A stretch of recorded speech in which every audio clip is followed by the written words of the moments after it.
चल हो जा शुरू। केसरिया से मन जोगी हुआ रे, दिल झूमे देखो पतवारा हुआ रे, दिल झूमे देखो पतवारा हुआ रे। हर पल मनाओ केसरी त्योहार। विमल बोलो जुबान केसरी। आखिरी दौर शब्द प्रयोग किया आपने, मुझे उसमें बहुत सी चीजें नजर आ रही है। एक, हमारा एक नया दौर शुरू होगा, उसका उसके अंदर संकेत है। दूसरा, जो लोग बड़े सपने देख करके बड़े वादे कर रहे थे, उनके लिए भी आखिरी दौर है। तो चुनाव का आखिरी दौर ऐसा इतना नहीं, उनकी स्थितियों का भी आखिरी दौर है। आखिरी दौर शब्द प्रयोग किया आपने, मुझे उसमें बहुत सी चीजें नजर आ रही है। एक,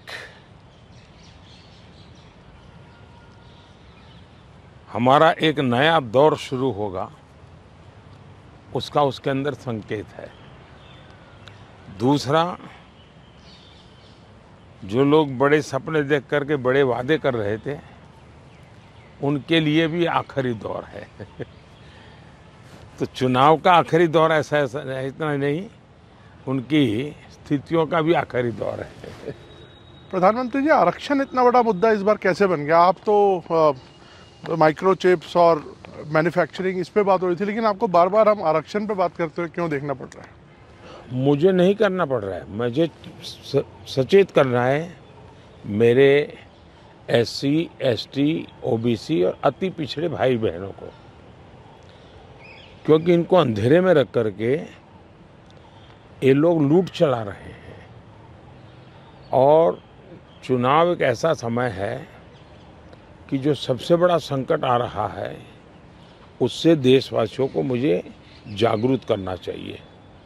और इसलिए मैं आग्रहपूर्वक जनता जनार्दन को समझा रहा हूं,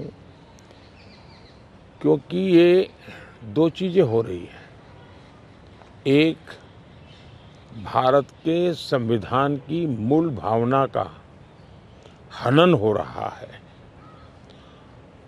संविधान की मर्यादाओं को तार तार कर दिया जा रहा है, और वो भी अपनी वोट बैंक की राजनीति के लिए।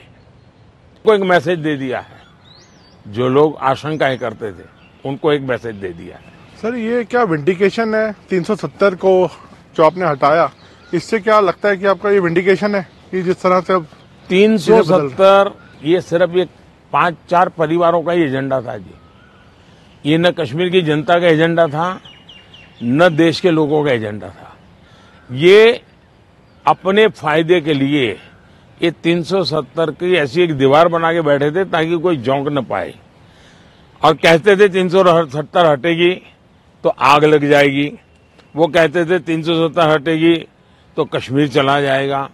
आज ये सत्य हो गया कि 370 हटने के बाद ज्यादा एकता की अनुभूति हो रही है, कश्मीर के लोगों का अपनापन ज्यादा बढ़ रहा है, और इसलिए इसका सीधा परिणाम चुनावों में भी दिखाई देता है, टूरिज्म में दिखाई दे रहा है।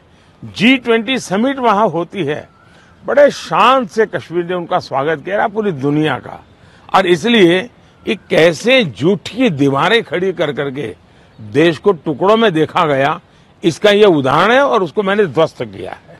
सर, वेल्थ क्रिएटर्स को लेके भी बातचीत, एक नैरेटिव आता है कि कभी राहुल गांधी जी बोलते हैं कि आप कुछ परिवार को आप बढ़ा रहे हैं, अभी आपने हाल में उनको बोला, तो क्या लगता है कि देश में जो वेल्थ क्रिएटर्स हैं उनको ही उन पर राजनीति होनी चाहिए? मैं फिर कहता हूं, जो लोग ये कूड़ा कचरा फेंक रहे हैं उनको पूछो ये तुम कहां से लाए हो, उनसे बात करो भाई। आप उनसे तो कुछ पूछते नहीं हो, और इसलिए मैं समझता हूं कि ये चर्चाएं उनके साथ करें तो ज्यादा अच्छा होगा। सर, उड़ीसा में अभी चुनाव होने हैं अभी हाल में, उधर आपकी देखा जाए तो काफी अच्छे संबंध थे नवीन पटनायक जी के साथ, उन्होंने कई मुद्दों पर आपको सपोर्ट किया। अब आप लोगों का अलायंस नहीं है और आपस में एक दूसरे से लड़ रहे हैं, किस तरह से आप देखते हैं? हिंदुस्तान के सभी राजनीतिक दलों के नेताओं के साथ हमारे संबंध अच्छे ही हैं और लोकतंत्र में हमारी दुश्मनी नहीं होती है, संबंध अच्छे होने ही चाहिए। अब सवाल ये है कि मैं मेरे संबंधों को संभालूं कि उड़ीसा के भाग्य की चिंता करूं। तब मैंने रास्ता चुना कि मैं उड़ीसा के उज्जवल भविष्य के लिए अपने आप को खपा दूंगा। उसके लिए मेरे संबंधों को मुझे अगर बलि चढ़ाना पड़ेगा तो मैं उड़ीसा की भलाई के लिए बलि चढ़ाऊंगा और चुनाव के बाद मैं कन्विंस करूंगा हर एक को कि भाई मुझे किसी की दुश्मनी नहीं है। लेकिन 25 साल से उड़ीसा में प्रगति नहीं हो और सबसे बड़ी चिंता ऐसी है कि कुछ एक ऐसी टोली है जिसने पूरे उड़ीसा की व्यवस्था को कब्जा कर लिया है। ऐसा लगता है पूरी व्यवस्था को बंधक बना दिया है और जब इतना बंधक बना दिया है तो बहुत स्वाभाविक है कि उड़ीसा अगर उस बंधनों से बाहर आएगा तो उड़ीसा खिलेगा। उड़ीसा की अस्मिता का सवाल है। इतने प्राकृतिक संसाधन है उड़ीसा के पास, एक समृद्ध राज्य के गरीब लोग देख करके दुख होता है। हिंदुस्तान के समृद्ध राज्यों में उड़ीसा है, इतनी प्राकृतिक संपदा है और हिंदुस्तान के गरीब लोगों के राज्य में भी उड़ीसा है। तो इसके लिए सरकार जिम्मेवार है और इसलिए उड़ीसा के लोगों को उनका हक मिलना चाहिए, उड़ीसा को उसकी अस्मिता मिलनी चाहिए। उड़ीसा का भाग्य बदलने वाला है, सरकार बदल रही है। मैंने कहा है कि उड़ीसा की वर्तमान सरकार की एक्सपायरी डेट 4 जून है और 10 जून को बीजेपी का मुख्यमंत्री उड़ीसा में शपथ लेगा। मोदी जी, बंगाल में भी ताबड़तोड़ एक टक्कर की लड़ाई चल रही है, आपके भी बहुत कैंपेनिंग वहां पे आपने की है और अभी आप शायद फिर जाने वाले हैं बंगाल। क्या लगता है आपके प्रोस्पेक्ट्स कैसे रहेंगे बंगाल में? एक तो मुझे लगता है कि एनआईए के जो फुट सोल्जर्स हैं एक बार उनको वेरीफाई कर देना चाहिए कि वो कहां से रिपोर्टिंग आपको भेजते हैं। बंगाल के चुनाव में टीएमसी पार्टी अस्तित्व की लड़ाई लड़ रही है। आपने देखा होगा पिछले असेंबली के चुनाव में हम 3 थे, 3 में से बंगाल की जनता ने हमें 80 पर पहुंचा दिया। हमें लोकसभा के अंदर भारी बहुमत पिछले चुनाव में मिला था। इस बार पूरे हिंदुस्तान में द बेस्ट परफॉर्मिंग स्टेट कोई होगा तो पश्चिम बंगाल होने वाला है। भारतीय जनता पार्टी को सर्वाधिक सफलता पश्चिम बंगाल में मिल रही है और पश्चिम बंगाल का चुनाव एक तरफा है, जनता जनार्दन उसको लीड कर रही है और उसके कारण सरकार में बैठे हुए लोग, टीएमसी के लोग बौखलाए हुए हैं। लगातार हत्याएं हो रहे हैं, हमले हो रहे हैं, भाजपा कार्यकर्ताओं को चुनाव के पहले जेलों में बंद कर दिया जा रहा है। इस सारे जुल्मों के बावजूद भी मतदान भी जनता ज्यादा कर रही है और वोट भी ज्यादा हो रहा है।